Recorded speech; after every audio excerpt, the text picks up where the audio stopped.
মুর্শিদাবাদের মানুষ বাংলাতে কত, উড়িষ্যা, এই ঝাড়গ্রাম, বিহার, ইউপি, কত মানুষ এখানে কর্মসূত্রে আছে, কোনো কারো তো অসুবিধা হয় না। আমরা বাঙালিরা, বাংলার মানুষ, কেউ তো তাদের বিরোধিতা করা হয় না। বিহার, ইউপি, কত মানুষ এখানে কর্মসূত্রে আছে, কোনো কারো তো অসুবিধা হয় না। আমরা বাঙালিরা, বাংলার মানুষ, কেউ তো তাদের বিরোধিতা করা হয় না। প্রশাসনকে যত রকম আমার যারা কর্মকর্তা তাদের পাঠিয়েছি। পরিযায়ী শ্রমিকের মৃত্যুর প্রতিবাদে রাস্তা অবরোধ করা হলো, আগুন জ্বালিয়ে বিক্ষোভ দেখানো হলো, রেল অবরোধ হলো, জাতীয় সড়ক 12 আটকে বিক্ষোভ দেখালেন স্থানীয় মানুষদের একাংশ। মুর্শিদাবাদের বেলডাঙ্গা থানার মহেশপুরে এভাবেই উত্তেজনা ছড়িয়ে পড়ে। দেখুন।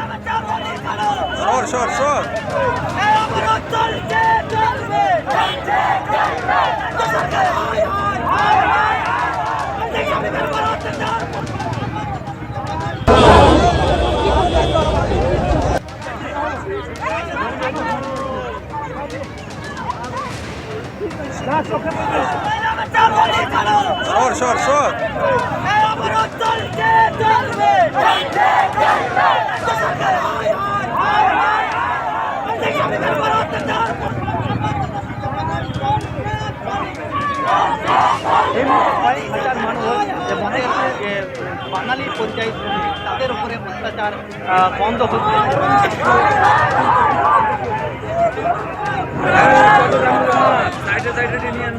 বেলডাঙ্গার মহেশপুরে তীব্র উত্তেজনা, জাতীয় সড়ক থেকে বিক্ষোভ ছড়িয়েছে রেল লাইনে এবং শুনতেই পাচ্ছেন বিক্ষোভকারীরা বলছেন অবরোধ চলছে, চলবে। কথা বলবো, আমাদের সঙ্গে রয়েছেন আমাদের প্রতিনিধি রাজীব চৌধুরী। রাজীব, জেলা শাসকের সঙ্গে বৈঠকের পর বিক্ষোভকারীদের একাংশে তাদের এই বিক্ষোভ কি প্রশমিত হয়েছে খানিকটা হলো? তাদের একাংশের কিছুটা বিক্ষোভ প্রশমিত হলেও সবার বিক্ষোভ এখনো প্রশমিত হয়নি, ফলে স্বাভাবিক হতে বেশ কিছুক্ষণ এখনো সময় লাগবে বলে মনে করা হচ্ছে। তবে যে সকালের দিকে যে তীব্রতা ছিল, তীব্রতা কিছুটা হয়ে কমেছে, কিন্তু যে দীর্ঘ যানজট হয়েছে তার ফলে জাতীয় সড়ক দীর্ঘক্ষণ অবরুদ্ধ হওয়ার ফলে যানজট কিন্তু রয়েছে এখনো পর্যন্ত, এবং এই তীব্রতা কতক্ষণ পর্যন্ত যায় সেটা নিয়েই এখন সবচেয়ে বড় প্রশ্ন। সাফিয়া, রাজীব সঙ্গে থাকো আমাদের। ঝাড়খণ্ডে বেলডাঙ্গার পরিযায়ী শ্রমিককে খুনের অভিযোগে তপ্ত বেলডাঙ্গা আপনারা দেখতে পাচ্ছেন। সেই মুহূর্তের ছবি দেখেছি আপনাদের সামনে। আগুন জ্বালিয়ে বিক্ষোভ দেখাচ্ছেন স্থানীয় বাসিন্দাদের একাংশ।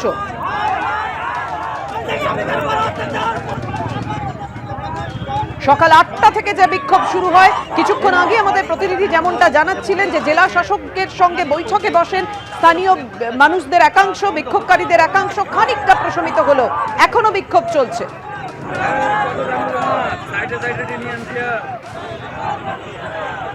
রাজীব, এখনো ট্রেন আটকে আছে, কি অবস্থা?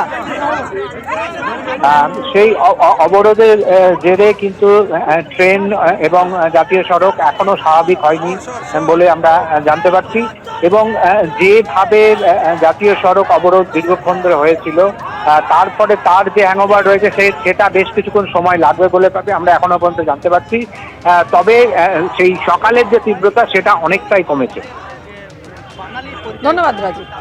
অত্যাচার বন্ধ হচ্ছে।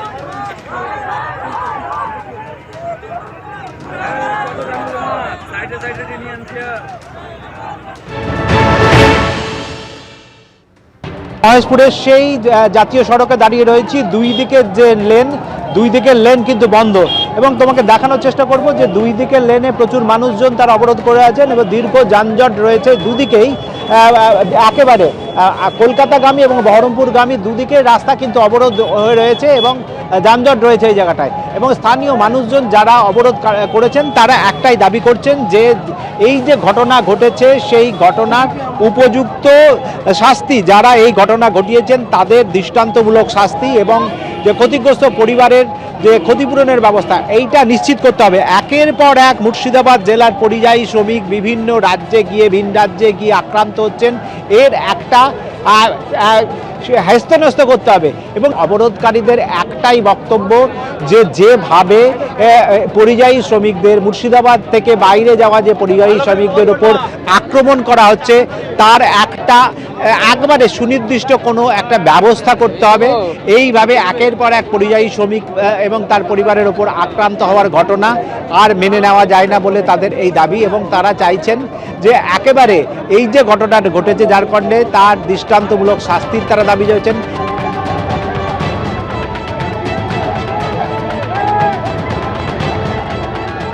একেবারে পদস্থ পুলিশ আধিকারিক যারা রয়েছেন তারা স্থানীয় বাসিন্দাদের বেশ কয়েক ঘন্টা ধরে বোঝানোর চেষ্টা করছেন অবরোধ তুলে নেওয়ার জন্য, এবং সমস্ত রকম ব্যবস্থা করা হবে, তাদের দাবি মানা হবে। কিন্তু মানুষজন কিন্তু একেবারে এখনো পর্যন্ত অনড় রয়েছেন। তারা চাইছেন যে আরও উচ্চপদস্থ আধিকারিক বা প্রশাসনিক আধিকারিক তাদের এসে এই আশ্বাস না দিলে তারা এই অবরোধ তুলবেন না। এবিপি আনন্দ, এগিয়ে থাকে, এগিয়ে রাখে।